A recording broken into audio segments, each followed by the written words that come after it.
Muchas gracias por pegarte la madrugada aquí con 15. Bueno, antes de entrar en materia, Olga, pues yo voy a empezar con una pequeña intro. Has hecho más de 10 años de activismo, llevas bastante tiempo y pues sabemos que eres una mujer activista LGTBIQ+, que no solo ha abogado por la defensa de los derechos de esta comunidad, sino que también se ha preocupado por otros movimientos, movimiento obrero, campesinado, feminismo. O sea, has estado metida en la lucha social. Hiciste parte de la plataforma LGTBIQ+, una plataforma que por años se empeñó también en mejorar la calidad de vida de estas personas que fueron históricamente oprimidas o vulneradas. Actualmente haces parte de Ciudad Berraca, una organización popular obrera. También estás en Fundavanzando, trabajando, haciendo labor con niños pequeños. ¿Cómo se ha construido esta mujer activista durante 10 años? Porque tus trabajos no solo han impactado a nivel regional, sino también nacional. Ha sido un viaje difícil. Yo soy de una universidad en donde en ese momento no se hablaban de temas sociales, de las necesidades de las comunidades. Entonces yo deserto la universidad para irme a mirar otros panoramas y ver las realidades y enriquecer esa mirada junto con los trabajos de núcleo que ustedes saben que nos ponen en la universidad, y ahí empiezo yo a explorar más cosas, a sentir otras, y me di cuenta que había mucho más de lo que la academia nos da y que a veces nos quedamos con lo que nos enseñan y no vemos lo que de verdad pasa a nuestro alrededor. Desde pequeña siempre pues también fui muy inquieta. La verdad creo que eso también nace con uno, pero se pule en el andar. Bueno, ahora sí, para entrar en la dinámica pues, de la entrevista, te voy a decir el nombre de algunas políticas y tú pues me dices en una frase o si quieres omitir la perspectiva que tienes de ellas. Empecemos con Sandra Jaimes Cruz. Lideresa sindical, gran amiga mía, polista, una mujer que ha tenido que ser muy estratégica para estar donde está.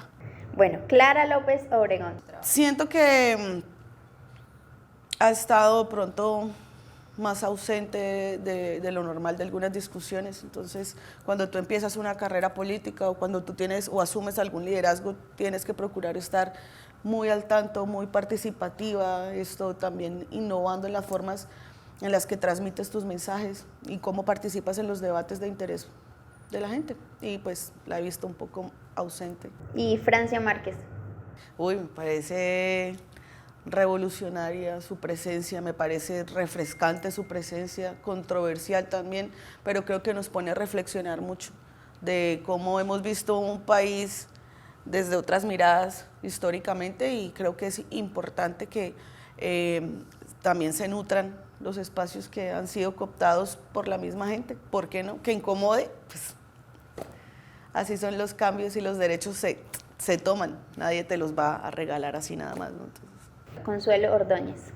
y me parece una mujer que se expresa muy bien, es política, ¿no? O sea, sabe cómo manejar su tono de voz y todo, ¿no? Me parece interesante, pero pues no creo que haya construido algo más allá de lo que generalmente la gente hace, ¿no? Que pues yo tengo mi carrera, en donde tengo mi trabajo, en lo institucional, en las administraciones, y ya con eso pues creen que es suficiente para poder dirigir, gerenciar una ciudad. Creo que es interesante su perfil, pero pues para mí quien no tenga trabajo de base o quien no tenga un camello con la gente no tiene mi atención. Bueno, y la última es un personaje que si bien ya pues falleció, estuvo en contraposición, digamos, de lo que tú defiendes, Ángela Hernández.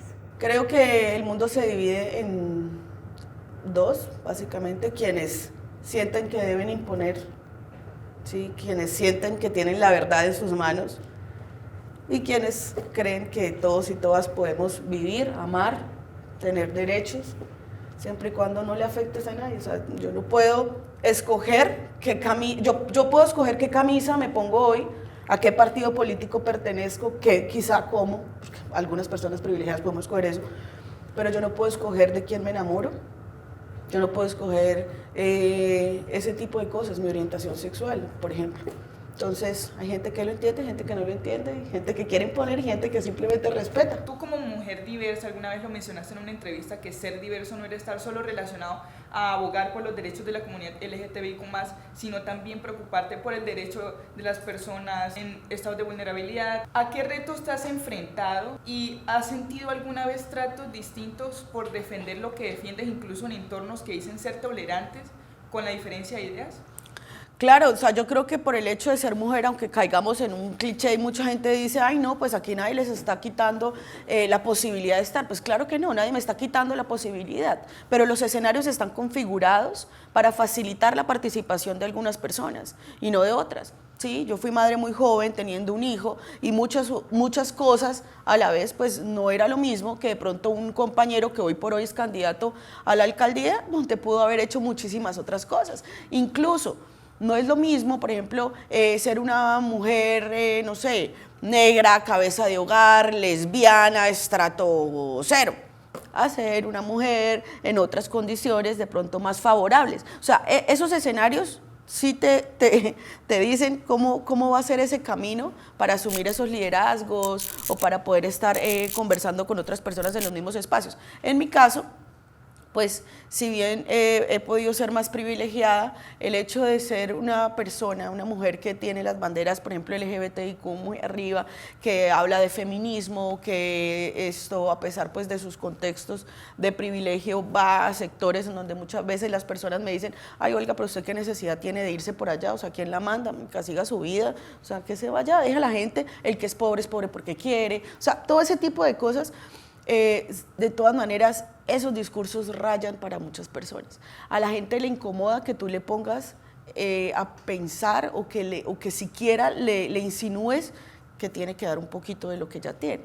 O sea, es más fácil que tú no tengas nada y tengas, a que tú tengas y des de lo que tienes. Es más difícil. Mucha gente es complejo empezar a hablar de los derechos de la población LGBTQ, empezar a decir, por ejemplo, que nuestros hijos y nuestras hijas, o los hijos y las hijas de familias diversas tienen los mismos derechos. O sea, ¿tú cómo le explicas a mi hijo, por ejemplo, que es que su familia no es tan legítima y no es tan buena como la familia, no sé, de Laura?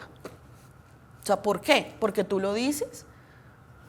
Sí, entonces, ese tipo de cosas ponen a la gente en unos espacios o los lleva mentalmente a unos momentos para chocar con nuestros discursos. Hablando de esos discursos y de esas causas sociales, ¿cómo ves la aceptación de los activistas en el campo político?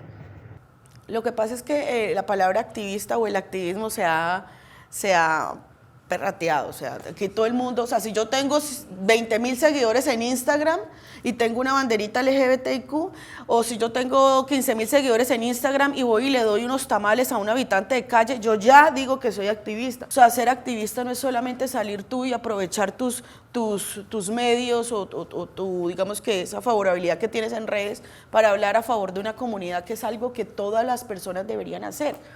¿Cierto? Ser activista pues requiere un poco de más acciones y más trabajo, despojarse de cosas tan inherentes al ser humano como el ego, por ejemplo. Entonces, ¿cómo ves el futuro, digamos, de los activistas de verdad, en el campo político?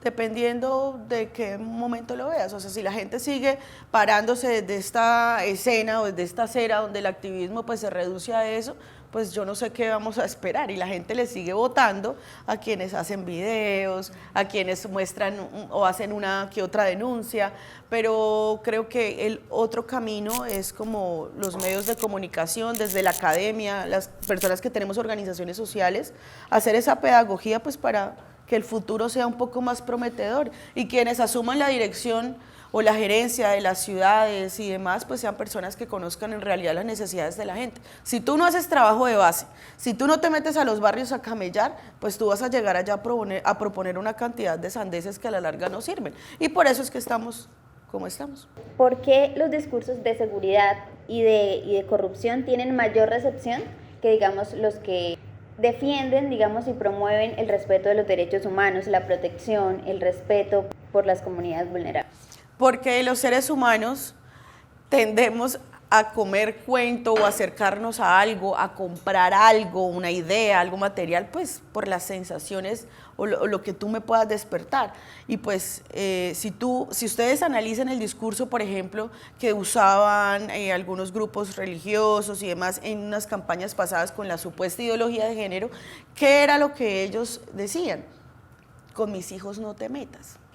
Y pues, o sea, si a mí me dicen eso, automáticamente me despierta algo. O sea, mi hijo, yo amo a mi hijo con todas las fuerzas de mi corazón. Entonces, esos discursos de seguridad, esos discursos de anticorrupción, no es que no a la corrupción, es el hecho de no me robe mi plata.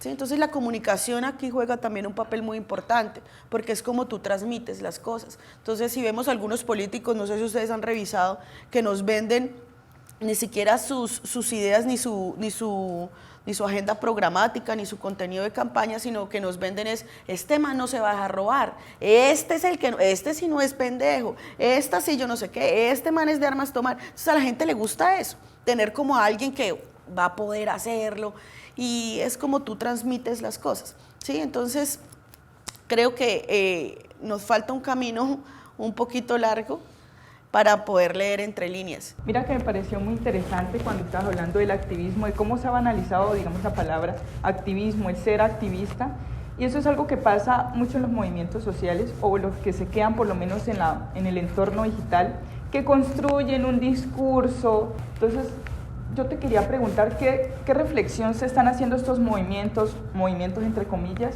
o si tú alguna vez dentro de tu mismo movimiento has cuestionado o te has cuestionado junto con tus compañeros, compañeras, qué errores se están cometiendo.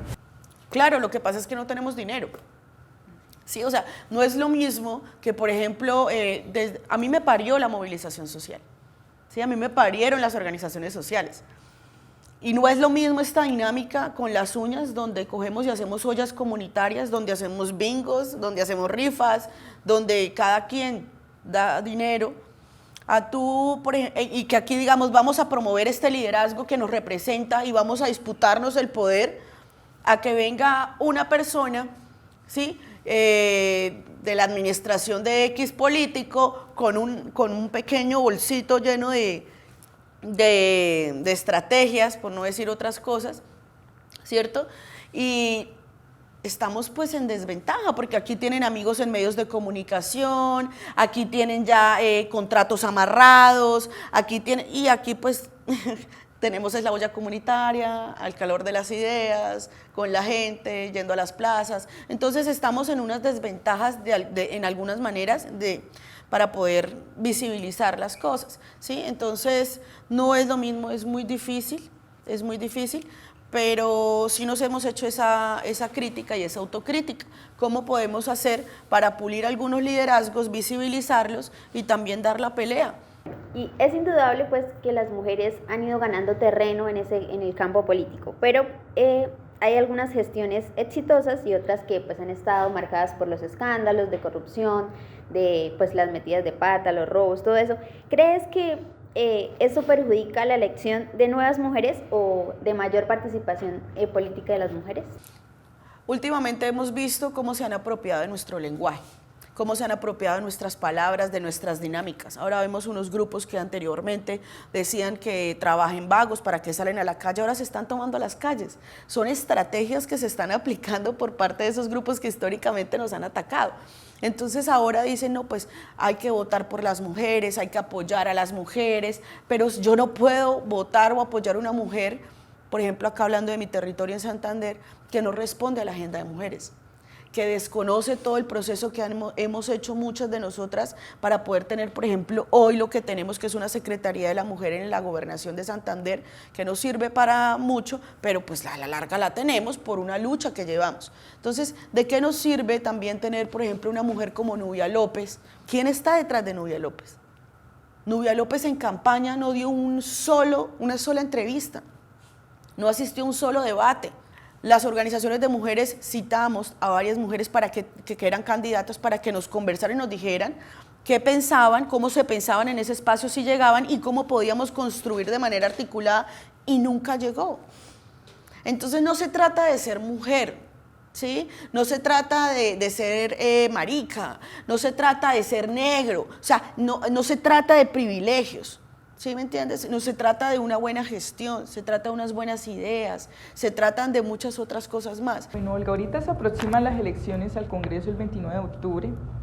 Justamente quería ver cómo ves la representación de las mujeres y de los movimientos sociales en estas elecciones que vienen. Creo que ahora, a raíz del paro nacional, se ha visto más participación de las organizaciones. La gente que vive de la política tradicional, que se ha lucrado, que ha cogido el territorio como el patio trasero de la casa y como negocio familiar, les gusta que les rindan pleitesía, pero es porque esta dinámica está de esa manera, pero debe ser al revés. O sea, quien está pidiendo esa oportunidad y quien tiene el trabajo tiene que ir con su hoja de vida a decirle a la persona que por favor antes le conceda el espacio. O sea, sí, está al revés, debe ser al revés. Somos las personas que aspiramos a algún cargo en algún momento, o la gente que desea disputarse el poder, quien tiene que pedir el favor a la gente. Hablando más de política, ¿cuáles crees que son los factores, digamos, que predominan aquí en la política de Santander? ¿Por qué siempre se escogen a los mismos discursos? Porque hay un amiguismo,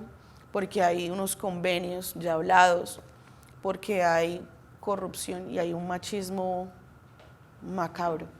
Las grandes discusiones de los partidos políticos, bien sean de izquierda o de derecha, se dan en su mayoría de compañeros, a puerta cerrada, hacen tratos, hacen convenios, y la gente en las regiones y en los territorios haciendo sus lógicas democráticas, decisiones colectivas, pero cuando usted se da cuenta ya todo está escogido. ¿Sí? Entonces ahí uno pregunta, ¿bajo qué criterios se escogen algunas candidaturas? ¿Por qué de pronto la de la compañera no, pero el del compañero sí? ¿Sí? Entonces la mayoría de los argumentos es porque el compañero obtuvo más votos. Entonces, como usted obtuvo más votos, pues tiene el privilegio pues de estar arriba, porque esto se gana es con votos, ¿cierto? Pero pues ¿cuándo vamos a tener nosotras también más votos si casi nunca podemos participar? O sea, colaboren los escenarios para poder tener esa experiencia y disputárnoslo, pero con ideas, para que la gente pueda mirar si voto por ti o voto por ti. Entonces, digamos que los escenarios siempre están un poco desequilibrados. El pueblo el que debe pellizcarse, y mientras los políticos siguen con el mismo discurso, o es más bien la política la que debe revisarse en vez de culpar al pueblo de elegir a quien elige. Quienes se han dedicado a esto toda la vida saben cómo es, saben cómo manipular a la opinión pública. Ustedes que son comunicadores, que son periodistas, saben el impacto que tiene la comunicación en nuestras vidas, en todo, ellos lo saben. Entonces, eso está al revés, pero va a seguir sucediendo si no entendemos que hay que consumir otro contenido, que hay que empezar a ser un poco más críticos y críticas con lo que leemos y con lo que compartimos. Muchas veces compartimos el video de una persona que está mostrando un maltrato hacia un animal. Lo compartimos porque nos conmueve y porque estamos en contra de ello, pero ¿ustedes ingresan a mirar quién es esa persona? Hasta ahí nos llega la responsabilidad. Entonces, ustedes le están dando cancha, le están dando visibilidad a personas que en realidad no conocen ni siquiera un ápice de su trabajo, ¿sí? Entonces, es un acto de responsabilidad con nosotros y nosotras mismas, con nuestros padres, con nuestro entorno, el siquiera saber a quién le estamos replicando, a quién le estamos abriendo nuestros entornos. Entonces, no se trata de compartir solamente ese video, sino de revisar quién es esa persona. O sea, ¿qué estrategias crees que se deben hacer para que activistas que se mantienen en lo digital y les gustaría dar ese paso, lo logren materializar en las calles? Que es complicado porque es difícil tener financiación, pero ¿cuál puede ser el primer paso para empezar a llevarlo a las calles? Hagan trabajo, hagan trabajo de base, porque es que yo puedo coger ahorita, irme al perfil de Laura, al perfil de más de uno de ustedes y mirar de qué están hablando, y cojo y armo una noticia con toda la información que ustedes me han dado y lo saco, porque como tengo 30,000 seguidores, pues va a tener más impacto que lo que tú vayas a mostrar. Pero ¿eso qué trabajo tiene? O sea, no estoy haciendo nada, es que no hay ningún cambio. ¿Sí? Entonces, no se puede reducir, como les digo, solamente a eso, hay que hacer muchas otras cosas más para que de verdad pues, pueda tener un impacto. O sea, las pantallas están, los medios están, hay gente con muchos seguidores y todo, pero pues no hay trabajo. Y el trabajo a la larga es lo que te determina a ti esa capacidad de dirimir en situaciones. O muy lindo tu escritorio y el aire acondicionado, pero afuera hay otras cosas, ponte las botas o no sé, algo y ve y mira, para que con base a lo que ves y a lo que tú sabes, en tu escritorio, puedas proponer. Entonces, sin trabajo de base, para mí no hay nada, solamente pura charlatanería. En todo lado tú vas a encontrar de todo, ¿sí me entiendes? Entonces, yo con el Centro Demoníaco, por ejemplo, con el Centro Democrático, yo no voy. ¿Sí me entiendes? Pero eso no quiere decir que no respete a quienes hacen ese ejercicio y quienes militan dentro de ese partido. O sea, yo respeto esos espacios, pero yo elijo en dónde estoy. Entonces, si tú encuentras organizaciones radicales que desconocen a las mujeres trans, por ejemplo, tú dices, me identifico con esas ideas, ahí me quedo. O simplemente busco otros espacios en donde ese tipo de situaciones no se presenten. Por eso es que es muy importante mirar el fondo, no quedarte solamente con lo que te muestran en una red que dicen, somos feministas, hacemos esto, muy chévere, pero ¿qué feminismo tienes? Por ejemplo, siempre he dicho, yo no puedo decirle a una señora de 70 años, hoy por hoy, que es menos feminista que yo, porque le prepara la comida a su esposo todos los días y porque es incapaz de dejarle alistar su ropa. Por ejemplo, que es un caso muy real, yo no puedo entrar a pelear con esa señora y decirle que es que ella no es feminista, que ella... O sea, cada quien vive unos procesos, ¿sí? En los tiempos, si bien cambian, pero nuestras historias de vida, nuestras familias, nuestras ideas y todo eso, pues permanecen también en la historia. Uno cambia y uno educa con amor, o uno debate desde el amor eficaz. O necesitas tener una vocación para poder hacerlo, porque pues puedes tener como ciertos ideales que defiendes, pero no llegar hasta las últimas, por decirlo. Consecuencias. No te puedo decir si debes sentirlo, debes tener vocación o si eso se forma. Sé que se pule y sé que en el andar aprendes y sé que desprenderse también de lo que te da el liderazgo. Por ejemplo, hubo un auge cuando empezó el tema del activismo LGBTIQ, que creo que ahorita, que antes no se hablaba, ¿te acuerdas? Que eso fue, empecé yo a darle, obviamente resulté con gente poderosísima también, y el tema LGBTIQ, un momento a otro, ¡pum!, en la palestra pública, ¿sí? Y yo entraba a un bar y muchas mujeres lesbianas y bueno, cosas así, Olga, uno se abruma, ¿sí? Hay momentos donde te abrumas y no cualquiera puede lidiar con eso, ¿sí? No cualquiera puede lidiar con eso. Hay gente que no le gusta la multitud, ¿sí? Y esto requiere que tú estés en constante contacto con la gente, ¿sí? Porque a la larga trabajas por las comunidades, entonces no soy quien para decirte, pero sí sé que te debe obviamente nacer y sí sé que con el camino tú puedes pulir algunas cosas. Y puedes también ayudar de diferentes formas, como yo, como la de que no siente nada o como la que aporta. ¿Cómo crees que se puede ayudar desde el periodismo a este tipo de luchas? Ustedes tienen que decirle a sus docentes también lo que quieren y hay que pelearlo, ¿sí? Entonces, tenemos un poder, pero pensemos, ¿cómo no hablo de destruir las cosas, ¿no? Pero ¿cómo cambias el sistema? ¿Sí? ¿Cómo tumbas algunas cosas? Desde adentro. Si ustedes están estudiando una carrera poderosísima, tienen la formación para poder expresarse de una manera asertiva y de diferentes formas. Ustedes saben que si yo quiero madrear a alguien no necesito decirle las groserías. Hay muchas formas de hacerlo. Hay muchas formas de destruir a una persona, de enlodar el trabajo de una persona, de edificar a alguna comunidad, de ayudar, ¿sí? Entonces ustedes tienen que empezar a poner a los docentes a pensar y a las instituciones también a tambalearse. Así debe ser. Por eso nos enseñan a investigar, por eso nos enseñan a profundizar, por eso nos enseñan a preguntar y a cuestionar. Que por pereza no lo hagas, que tal vez no te lo exijan lo suficiente, pero si tú quieres ser muy bueno en lo que haces, tú tienes que ir más allá de lo que estás viendo en tus narices.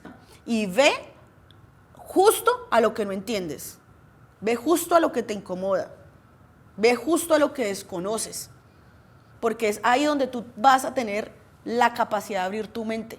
Y si ya puedes leer lo que sabes, lo que tienes enfrente, y si ya puedes leer eso que tanto te incomoda, tú vas a ir por un buen camino en lo que es cubrir una historia, una noticia, en profundizar ante un hecho, porque nunca vamos a lograr ser 100% objetivos, somos seres humanos, pero esta profesión requiere eso, y eso es lo que hoy ya no vemos. Vemos periodistas comprados, que es triste y desesperanzador. Ves periodistas cubriendo siempre noticias solamente por lo que piensan acá. ¿Qué hace un periodista? ¿Le abre el micrófono a quién? ¿A quién le vas a abrir tú el micrófono? ¿Para quién vas a escribir? ¿Para contar la verdad? ¿Para visibilizar? ¿O para hacerle un favor a tu amigo o a tu amiga? ¿O para alimentar lo que tú crees y lo que te han dicho? O sea, ¿qué clase de periodista quieres ser? Lo que ustedes están haciendo incomoda más de uno. Incomoda más de uno. Y probablemente aquí ellos dirán, ay no, eso no me gusta. Pero otros dirán, uff, encontré lo que quiero. Pero el que dirá, uff, encontré lo que quiero, le va a sacar el jugo. El que dirá que no le gusta, ya sabe y conoce. Y cuando salga a trabajar, va a poder también hablar de eso, si así su trabajo lo requiere. Y lo va a hacer con madurez, con responsabilidad. ¿Sí? Porque hay gente que está sufriendo, hay gente que tiene hambre, hay gente que está pasando momentos duros. ¿Quién cuenta esas historias? O las vamos a seguir desconociendo porque simplemente no es conmigo, nunca conozco. O sea, esta es una profesión que demanda todo eso, conocer las realidades. Eso es lo que ustedes están estudiando, háganlo bien. Y ustedes que tienen la capacidad de formar periodistas con integridad, sigan incomodando. Sigan incomodando. Más de uno les va a poner demasiados obstáculos, pero hay que incomodar si queremos vivir en una sociedad más justa, más equitativa y más igualitaria. Hay que seguir incomodando. En el mundo siempre van a haber personas que cuestionan y hay personas que simplemente obedecen. Sí, veo que todo el mundo en silencio. Yo, ¿qué? Gracias por invitarme, gracias Lau. Gracias a ti también por invitarme.